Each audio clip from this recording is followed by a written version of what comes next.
Kita awali informasi pertama, Polisi Resor Aceh Jaya berhasil mengungkap berbagai kasus tindak kriminal yang terjadi selama tahun 2024. Jumlah kasus yang diungkap oleh para satuan reskrim hingga Juni sebanyak 29 kasus, diantaranya judi online, penggelapan, penipuan, dan curanmor.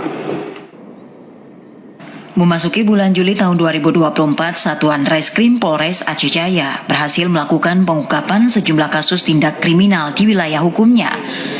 Adapun kasus yang berhasil diungkap pihak Reskrim Polres tempat, diantaranya kasus tindak kriminal pencurian, penggelapan, judi online, penipuan, dan curanmor.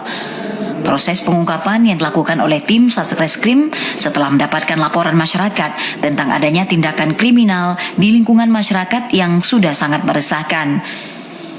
Pengungkapan kasus tindak kriminal personel Polres Aceh Jaya berhasil menangkap para tersangka dan turut mengamankan barang bukti. Hal ini seperti kasus judi online, petugas menangkap sejumlah tersangka dari berbagai lokasi di Aceh Jaya dengan jumlahnya mencapai 7 kasus. Kasus pelecehan seksual sebanyak 7 kasus, penggelapan 5 kasus, penipuan 3 kasus, dan curanmor sebanyak 3 kasus.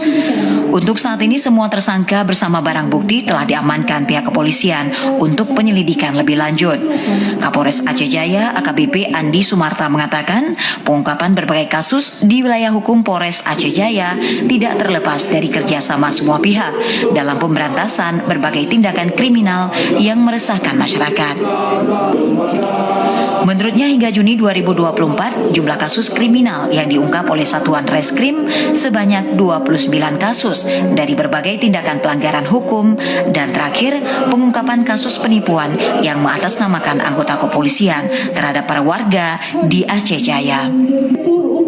Syukur alhamdulillah, dengan semua keterbatasan Polres Aceh Jaya masih sanggup melakukan pengamanan dalam rangka menjaga harkat timas, termasuk melakukan penegakan hukum terkait tindak pidana maupun pelanggaran-pelanggaran yang dilakukan oleh oknum masyarakat. Sampai bulan Juli ini, khususnya di Reskrim, kita sudah melakukan 29 pengungkapan kasus.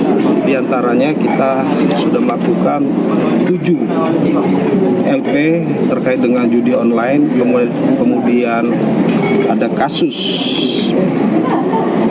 rampasan kendaraan, kemudian yang paling dekat ini kita melakukan pengungkapan terhadap polisi gadungan. Kapolres Aceh Jaya mengingatkan kepada warga untuk tetap berhati-hati, waspada, dan tidak mudah percaya kepada orang yang baru dikenal, dan jika mencurigakan segera dapat melaporkan ke penegak hukum yang terdekat untuk dilakukan penyelidikan agar berbagai tindak kriminal dapat dicegah. Dari Aceh Jaya, Musliadi, TVRI Aceh melaporkan.